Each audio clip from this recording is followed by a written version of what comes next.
Bismillahirrahmanirrahim. Assalamualaikum warahmatullahi wabarakatuh. Bagaimana menyikapi perbedaan paham di kalangan umat Islam? Contoh, di masjid sholat berjamaah menggunakan imam banyak paham. Nah, masjid terbuka, ada Salafi, ada Dua Lapi, ada Muhammadiyah, ada NU. Jadi keadaan yang demikian itu bagaimana menyikapinya Pak Ustadz? Dulu, ini cerita dulu ya. Nama sultannya Sultan Syarif Kasim. Sultan mengangkat mufti. Muftinya bermazhab Syafi'i. Tak boleh ada mazhab lain. Sultan Syarif Kasim mengangkat mufti mazhab Syafi'i. Tak boleh mazhab Hanafi, tak boleh mazhab Hambali, tak boleh mazhab Maliki, tak boleh mazhab Ja'fari, tak boleh mazhab Zuhairi. Hanya mazhab Syafi'i saja. Dulu begitu. Tapi sekarang kita tidak lagi tinggal di negara kerajaan Siak Sri Indrapura. Kita tak punya sultan, kita tak punya mufti. Maka tak ada mufti yang bisa memerintah Masjid As-Salam untuk pakai mazhab apa. Akhirnya, ya masjidnya punya siapa? Ya punya jamaah. Kalau kita pakai di sini hanya mazhab Syafi'i, kata orang Muhammadiyah, aku dulu menyumbang tiang itu, kata dia. Aku dulu ngasih karpet, aku berhak juga. Akhirnya Masjid As-Salam pun pakai multi mazhab. Maka ada imamnya yang bismillahnya sir. Alhamdulillahi Rabbil Alamin, Ar-Rahmanir Rahim, Maliki Yaumiddin. Itu berarti mazhab Hambali. Kalau bismillahnya sir, Hambali. Ada Pak Ustadz imam tuh tak pakai bismillah sama sekali. Allahu Akbar, Alhamdulillahi Rabbil Alamin. Berarti dia pakai mazhab Maliki. Imam subuh kita tadi jahar, Bismillahirrahmanirrahim, Alhamdulillahi Rabbil Alamin. Berarti beliau pakai mazhab Syafi'i.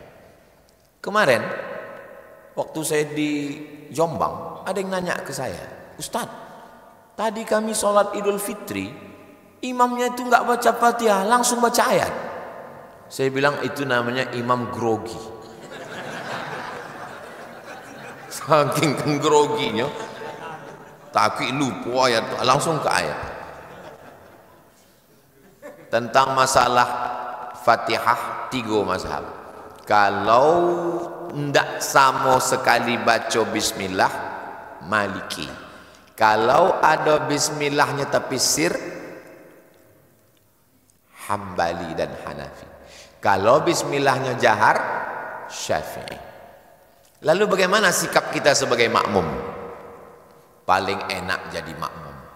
Makanya di mana-mana saya nggak mau jadi imam. Asal disuruh maju ke depan, batuk. Ju'ilal imamu liyu'tamma bih. Imam itu diangkat untuk diikuti. Kalau sudah kita angkat imam, ikutilah dia. Itu tentang bismillah, sir dan jahar.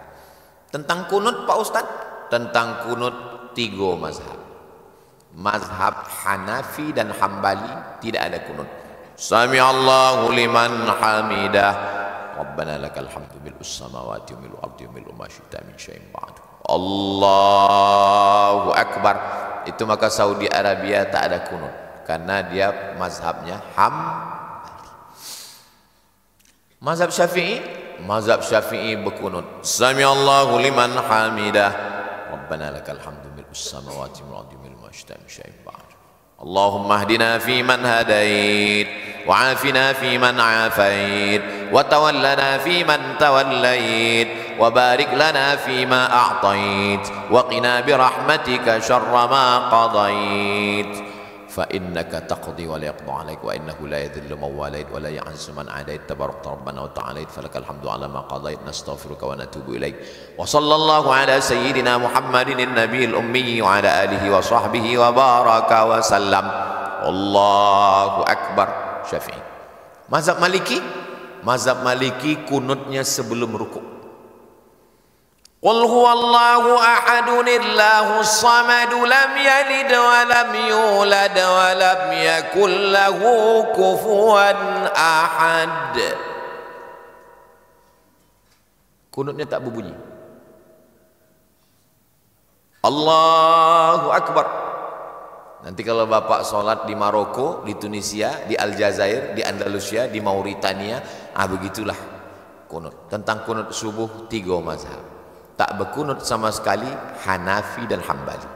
Berkunut berbunyi sesudah rukuk Syafi'i. Tak berbunyi sebelum rukuk Maliki. Dulu berkelahi antara Perti sama Muhammadiyah. Kata Muhammadiyah tidak berkunut, kata Perti berkunut. Alhamdulillah sekarang sudah tak kelahi lagi karena sama-sama tak sembahyang subuh. Jadi posisi kami sebagai makmum, Pak Ustadz, yang paling enak jadi makmum, tinggal ngikut saja. Kebetulan tadi subuh ini imam kita bermazhab Syafi'i. Ya mbak angkat tangan. Hadait amin wa afina fi man afait amin wa tawallana fi man tawallait amin wa barik lana fi ma atait amin wa qina bi rahmatika syarra ma qadait amin. Yang diaminkan 5 karena itu doa. Yang berikutnya ikut baca fa innaka taqdi wa la yaqdu alaik wa innahu la yadhillu man walait wa la ya'izzu man adait. Kalau hafal, kalau tak hafal gerak-gerakkan aja. Paling enak jadi makmum. Kebetulan sholat di Masjidil Haram, imamnya mazhabnya Hambali. Ya saya tak baca kunut karena imamnya tak berkunut. Bagaimana kalau mazhab saya Hambali? Hambali tak berkunut. Imam saya Syafi'i. Syafi'i berkunut. Datanglah orang menjumpai Imam Hambali. Wahai Imam Hambali, Imam Ahmad bin Hambal meninggal tahun 241 Hijrah, makamnya di Baghdad, Irak. Wahai Imam Hambali, ya, saya ikut mazhab engkau Hambali. Bagus. Bagaimana kalau saya bermazhab Hambali dan imam saya bermazhab Syafi'i? Kata Imam Hambali, angkat tanganmu dan ucapkan amin. Amin. Amin. Ini sekarang banyak makmum ini entah mazhab apa melawan imam. Allahumma hadina fi man hadait, enggak mau. Ikutilah imam. Tapi kalau saya yang punya masjid, supaya jamaah tidak hebat. Anak raja pergi menyanyi sambil makan sayur kubis.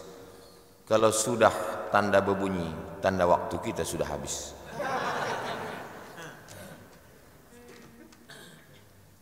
Memang hebat jamaah Masjid As-Salam ini. Diketik, di print dengan rapi. Tempat-tempat lain tuh kadang ditulislah di kardus. Tengok, hebat. Ini menunjukkan jamaahnya ini orang-orang serius, orang-orang. Mohon pencerahan Pak Ustadz. Bagaimana surat An-Nisa ayat 59, taatilah Allah, taatilah Rasul dan ulil amri, yang dikaitkan dengan kondisi kekinian bangsa Indonesia, di mana banyak terjadi kontroversi, kontradiksi, propaganda, hoax dan sebagainya di tingkat pusat maupun daerah. Benturan antara kebijakan pemerintah, ini memang serius betul ini. Benturan antara kebijakan pemerintah versus kepentingan publik, antara perilaku pejabat versus sikap publik, antara sudut pandang aparat versus opini publik. Itulah makanya jamaah itu tidak usah terlalu cerdas, karena itu menyusahkan ustadz yang mempertontonkan perilaku buruk, mulai dari penjarahan dan manipulasi sumber daya alam, hukum yang ditabrak, operasi senyap pembuatan revisi undang-undang, sampai silang pendapat antar sesama pejabat, seperti yang juga terjadi di Riau terkait defisit APBD 2025.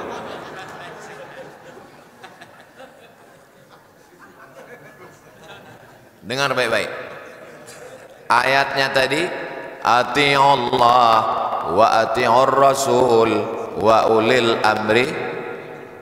Jangan ayat ini dipotong. Ini bahayanya kalau tukang sunat jadi baca ayat. Semua di sunatnya. Ayat pun dipotong. Baca ayat sebelumnya. Apa bunyi ayat sebelumnya?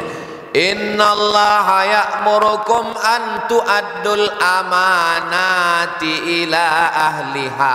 Amanah. Wa idza hakamtum bainan nasi an tahkumu bil adl. Kalau pemimpinmu itu amanah, pemimpinmu itu adil, barulah masuk ayat tadi. Ati Allah wa ati'ur rasul wa ulil amri. Apa hubungan antara dua ayat ini? Wajib ikut pemimpin, taat kalau dia adil dan amanah. Berarti kalau dia tidak adil dan tidak amanah, tak ada saya cakap begitu. Itulah kalau jamaah itu cerdas, dia bisa menyimpulkan sendiri. Jelas? Itulah kaji kita subuh nih. Mudah-mudahan bermanfaat. Banyak cakap. Ini dokter. Zakat mana lebih afdal dibayarkan di tempat dia tinggal atau di tempat kampung halaman? Wahai Muaz bin Jabal, kau kutugaskan ke Yaman mengutip zakat. Tu'khadhu min aghniyaihim wa turaddu ala fuqaraihim. Ambil dari orang kaya-kaya di Yaman, bagi ke orang miskin di Yaman. Ambil dari orang kaya di Pekanbaru, kasih ke orang miskin di Pekanbaru. Yo Pak Ustadz, tapi kok kami kok kan manggalenya di siko kampung kami. Dua anak kemanakan kami? Bagi prosentasi. Apakah 50-50? Apakah 30-70? Apakah 60-40? Sebab di kampung halaman, tetangga, jiran, kawan, sahabat, andai tolan, kawan masa kecil, kawan sepermainan, bagi dua. Jangan Pekanbaru, karena di Pekanbaru juga banyak fakir miskin. Bayarkan ke Basnas kota, kantornya di Masjid Ar-Rahman, Sudirman. Bayarkan ke Basnas provinsi, kantornya di depan Rumah Sakit Umum Arifin Ahmad, Jalan Diponegoro. Karena dengan ke Basnas ini lebih merata nanti pembagiannya. Dua, bagaimana cara mendidik anak supaya menjadi anak yang soleh dan solihah? Tak bisa main tunjuk-tunjuk. Semayang.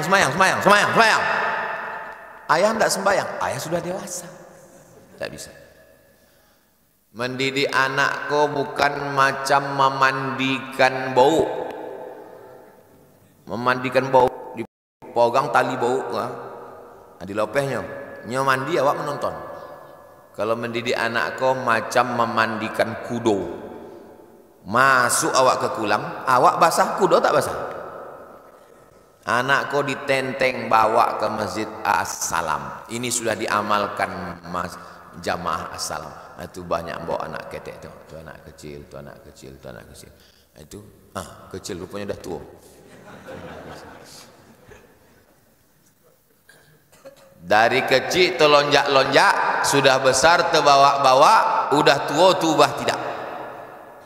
Dari kecil terlonjak-lonjak, sudah besar terbawa-bawa, sudah tua tubah tidak. Itu tengok anak-anak ketek di belakang perempuan pakai jilbab. Allah bisa karena biasa. Jangan main handphone. Omaknya scroll. Tidak bisa. Kalau kita melarang dia main handphone, jangan nonton TV. Di rumah kita jangan ada TV. Bapak datang ke rumah saya, carilah kok ada TV. Kalau ada TV di rumah saya, potong telinga saya. Disimpan bini saya di kamar di belakang. Anak tak boleh nonton TV. Aku pun kena juga tak boleh nonton TV. Anak-anak perlu contoh keteladanan. Kenapa anak-anak bercelana pendek? Ayahnya bercelana pendek. Di sekolah diajarkan bertudung labuh, baju kurung, celana panjang. Di rumah ditengok emaknya pakai you can see, kamu kan bisa sih menengok, kau bisa menengok ketiak macam leher unta. Maka pendidikan ini perlu keteladanan. Saya tak sempurna, saya juga banyak kekurangan, tapi kita memantaskan diri menjadi orang tua. Mudah-mudahan kita menjadi orang tua yang baik-baik, insya Allah. Bolehkah kita membagi harta waris dibagi rata untuk anak laki-laki dan anak perempuan? Duit kalau ditengok dari wajah jamaah ini rata-rata tabungannya 1 miliar ini, Pak. Amin. Ustaz tahunya dari mana? Itu saya tahu ini 1 miliar itu dari senyumnya yang lepas. Orang kalau tak berduit dia payah senyum. Kalaupun senyum tertahan dia. Ini tapi lopeh senyum. Ini saya yakin ini paling minimal ini 1 miliar nih satu orang. Amin. Mengaminkan pun tak mau, gimana lah. Bapak punya duit 1 miliar. Kemudian bapak meninggal. Berapa bini dapat? Kompilasi Hukum Islam Indonesia menetapkan harta yang didapat setelah menikah, dapat 1 miliar tapi sudah menikah, maka harta itu dibagi 2, 500 juta untuk ibu. Senyum ibu itu kan 100 juta. Dah, berapa tinggal? 500. Anak ada 4 orang, 2 laki-laki, 2 perempuan. Gimana cara membaginya? Bagi 6. Kok bagi 6 Pak Ustaz? Anak laki-laki, anak perempuan. Laki-laki 2 bagian. Berarti menjadi 4. 2, 4. 2. Berarti 6. Maka 500 juta bagi 6. Coba bagi 500 juta tadi bagi 6.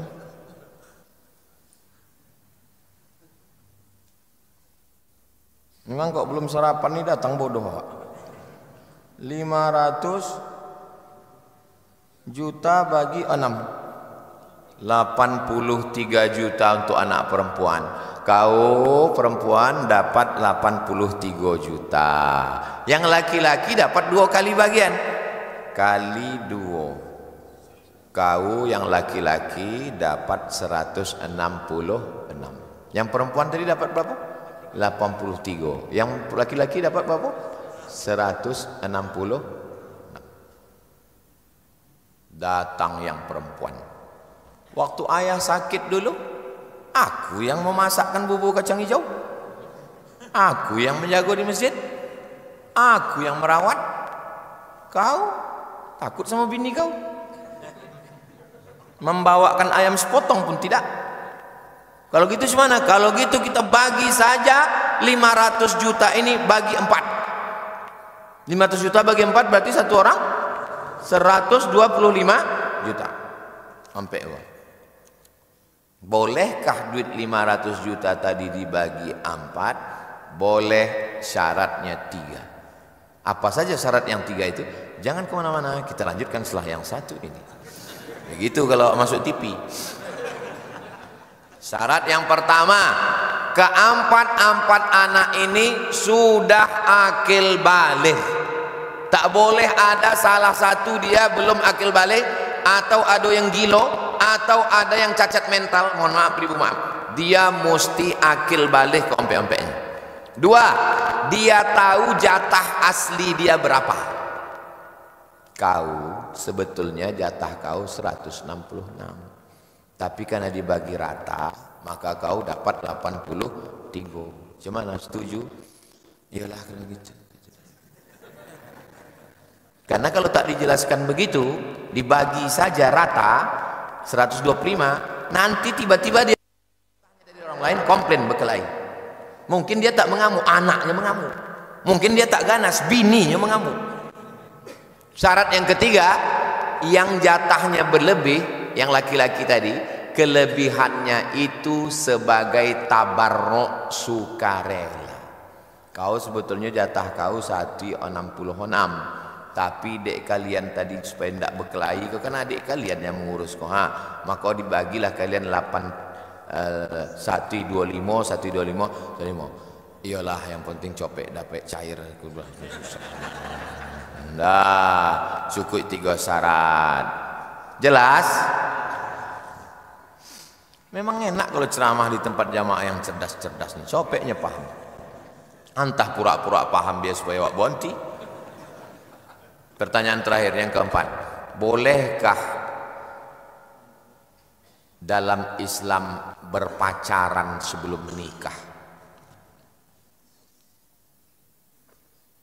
Ini agak 1 jam lagi lah menjelaskan. Jangan pandang perempuan itu sebagai orang lain. Jangan perempuan itu ditengok orang lain, objek. Jangan begitu. Pandang perempuan itu anak pedusi awak, anak betino awak. Pandang perempuan itu sebagai adik awak. Pandang perempuan itu sebagai anak kemanakan awak. Cobalah rasakan bagaimana rasanya, na'udzubillah, na'udzubillah, na'udzubillah. Anak perempuan awak, adik awak, akak awak, kemanaan awak, dibonceng sanan, bonceng sini, bonceng sanan, bonceng sini, masuk angin gombuk. Pacaran 5 tahun, tidak dinikahi.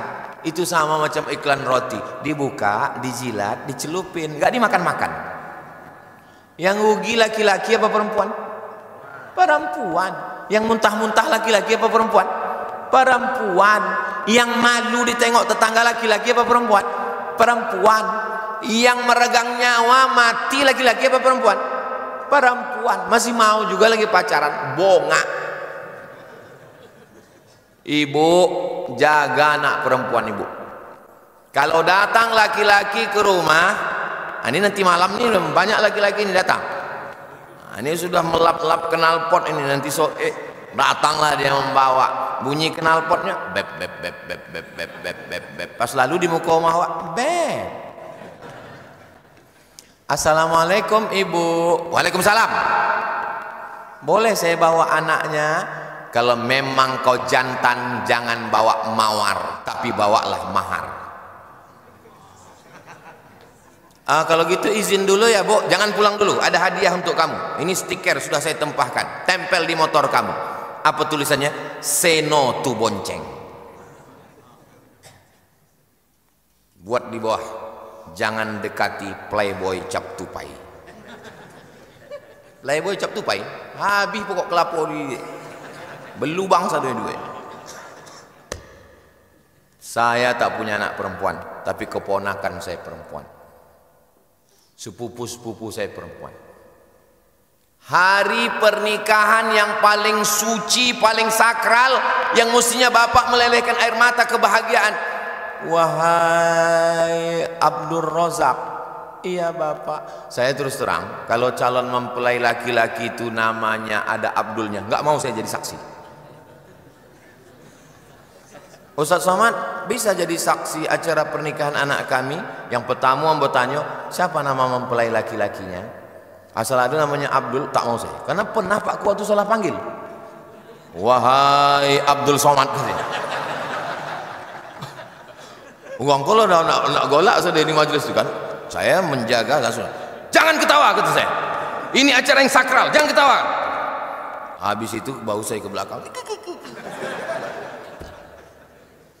Aku nikahkan engkau dengan buah hati belahan jiwaku, anakku yang aku tak berganti baju baru karena membelikan sekolahnya, anakku yang ku kasih makan meleleh peruh keringat dan air mata. Ku nikahkan engkau dengan anakku yang ku jaga tak tidur malam, tak makan kenyang.